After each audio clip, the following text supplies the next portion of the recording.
Let us start with today's football news. Starting with Premier League. Chelsea beat Manchester City 1-0 on Saturday to book a place in next month's FA Cup final, thanks to a second-half goal by Hakim Ziyech, which ended City manager Pep Guardiola's dream of steering his side to an unprecedented quadruple of titles.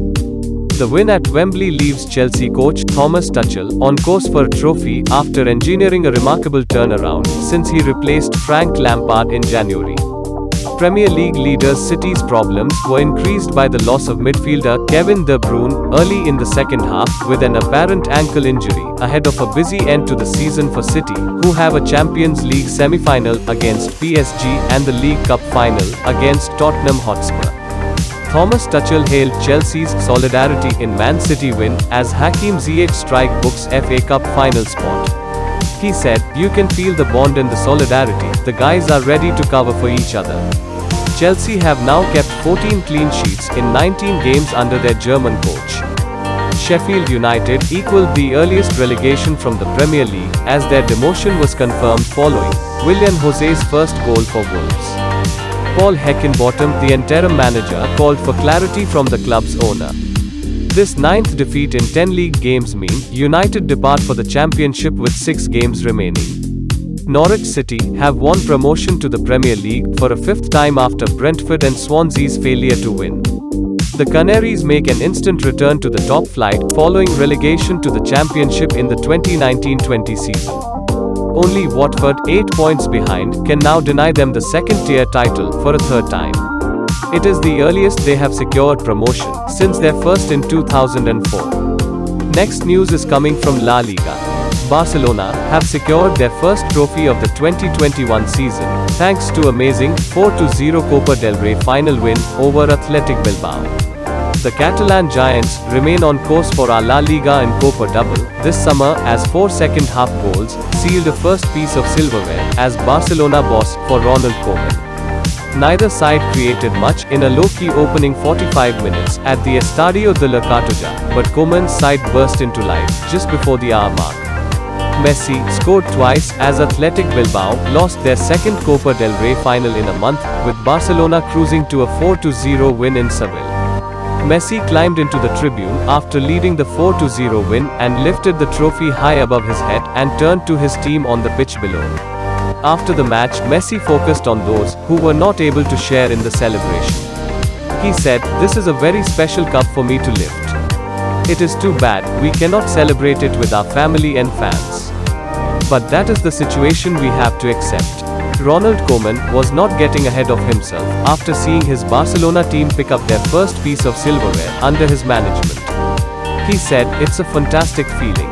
Getting to the final was difficult, with those extra time games.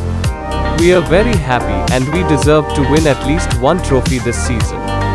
The club deserves it." According to Opta Jose, Lionel Messi has scored 9 goals in 10 Copa del Rey finals for FC Barcelona, becoming the player with the most in the finals of the competition's history. We congratulate Messi and his teammates on reaching this milestone. Next news is about European Super League. 12 of the top football clubs in Europe made an announcement Sunday that may shift the landscape of European football. There are 6 clubs from England, 3 from Spain, 3 from Italian top flight. The names of these clubs are AC Milan, Arsenal, Atletico Madrid, Chelsea, Barcelona, Inter Milan, Juventus, Liverpool, Manchester City, Manchester United, Real Madrid and Tottenham Hotspur. The group plans to add 3 additional clubs before the Super League's inaugural season, which is intended to commence as soon as is practicable. The Super League members issued a statement that said, "Going forward, the founding clubs look forward to holding discussions with UEFA and FIFA to work together in partnership to deliver the best outcomes for the new league and for football as a whole," their statement explained. However, UEFA is against this idea and said, "If this were to happen, we wish to reiterate that we, UEFA, the English FA, RFEF, FIGC, the Premier League, La Liga, Serie A, but also FIFA and all our member associations, will remain united in our efforts to stop this cynical project, a project that is founded on the self-interest of a few clubs at a time when society needs solidarity more than ever. We will consider all measures available to us, at all levels, both judicial and sporting, in order to prevent this happening." Football is based on open competitions and sporting merit, it cannot be any other way. As previously announced by FIFA and the 6 federations, the clubs concerned will be banned from playing in any other competition at domestic, European or world level, and their players could be denied the opportunity to represent their national teams. Guys, you will be glad to know that other leagues teams like PSG, Dortmund and Bayern Munich didn't join the Super League, and were being praised by UEFA. So, what is your opinion on this? Comment below. Next piece of news is from France. Defending champion PSG scored in the last seconds of injury time, to beat Saint Etienne 3-2, and close the gap on league leader, Lille to 1 point on Sunday. PSG gifted Saint Etienne an equalizer in the second minute of injury time, when Mauro Icardi rose to meet Angel Di Maria's cross.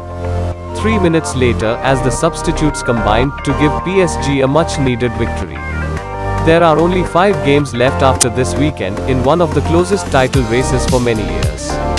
Rivals Monaco and Lyon were in action later Sunday, with Monaco going to struggling Bordeaux and Lyon visiting 19th place Nantes. All the goals came near the end, with Kylian Mbappe scoring twice to take his league-leading tally to 23.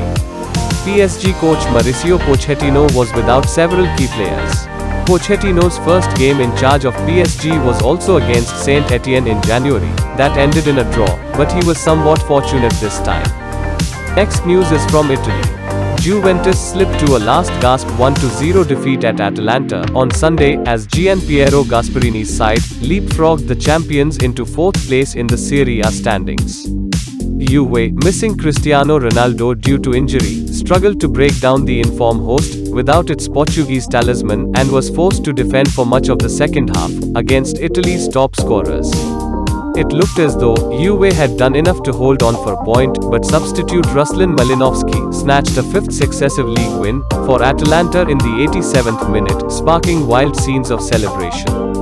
Atalanta moved on to 64 points, 2 ahead of Juventus, from 31 games played. Juve's hopes of a 10th successive Scudetto are now all but over, as it trails leader Inter Milan, which plays Napoli later on Sunday, by 12 points. Antonio Conte maintains Inter criticism is all about him as the target, while he thought tomorrow's opponents Napoli would be favourites for the Scudetto, and tried to get Koulibaly when he was in Chelsea.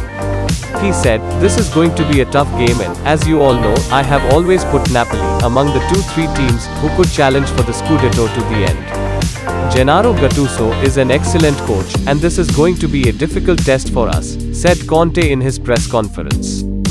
They are 11 points clear at the top of the table, but Inter are still criticized for their defend and counter approach. Our last segment of news is from Bundesliga.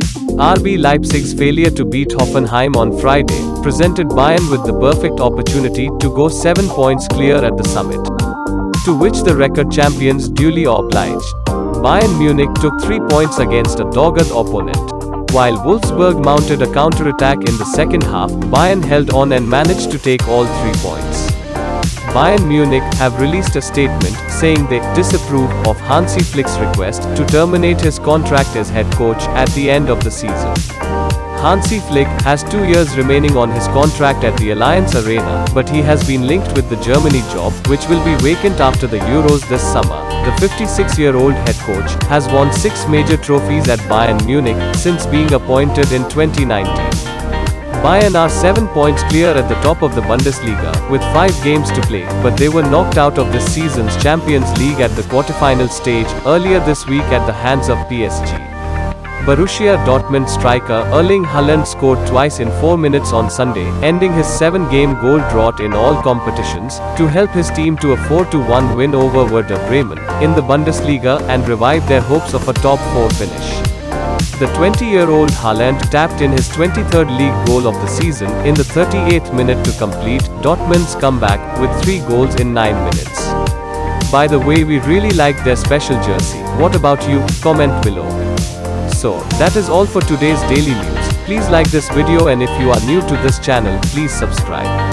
I will see you tomorrow.